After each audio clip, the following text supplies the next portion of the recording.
Baik, nama saya Abdul Kasih. Saya dari kelas 11-1.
Politik adalah segala sesuatu yang berkaitan dengan perumusan dan implementasi kebijakan publik pemerintah.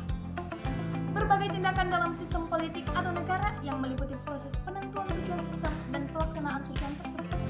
Pada hakikatnya, politik merupakan fenomena terkait manusia yang selalu hidup bermasyarakat. Secara kodrat, ia adalah makhluk sosial yang selalu dinamis dan berkembang. Karena itu, politik adalah gejala yang terwujud di dalam proses perkembangan manusia.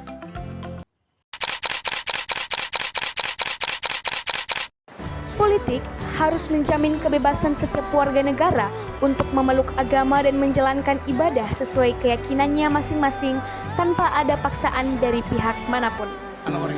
Membentuk kebijakan yang adil, pemerintah dan lembaga negara perlu membuat kebijakan yang melindungi dan menjunjung tinggi hak asasi manusia dan prinsip politik berlandaskan sila kedua, perlindungan dan penghormatan hak asasi manusia.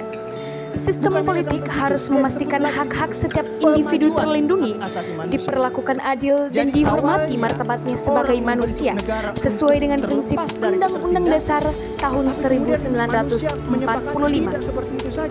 Kedua, kesetaraan dan tanpa diskriminasi. Tidak boleh ada perlakuan diskriminatif dalam politik berdasarkan suku, ras, agama, atau latar belakang sosial lainnya. Semua warga negara berhak mendapatkan perlakuan yang sama di hadapan hukum. Penerapan politik dalam sila ketiga Persatuan Indonesia. Yang pertama, mengutamakan kepentingan bersama.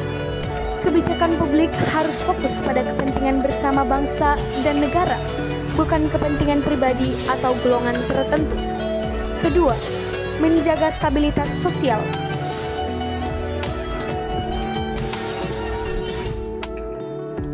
Penerapan politik pada sila keempat. Menolak paksaan dan membangun mufakat. Menghargai kehendak orang lain.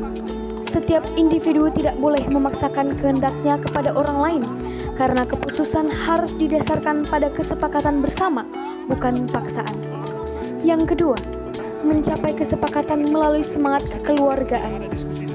Politik dilakukan dalam semangat kekeluargaan dan kekeluargaan, yang berarti setiap pendapat didengarkan dan keputusan akhir adalah mufakat atau kesepakatan bersama, bukan berdasarkan suara terbanyak atau paksaan. Penerapan politik dalam sila kelima. Mencakup penyusunan kebijakan yang berpihak pada rakyat, seperti pemerataan pembangunan, kesetaraan akses pendidikan dan kesehatan, serta pemberdayaan ekonomi kerakyatan. Dalam konteks politik juga berarti penegakan hukum yang adil dan tidak diskriminatif, perlindungan hak minoritas, dan pencegah politik uang dalam pemilihan umum.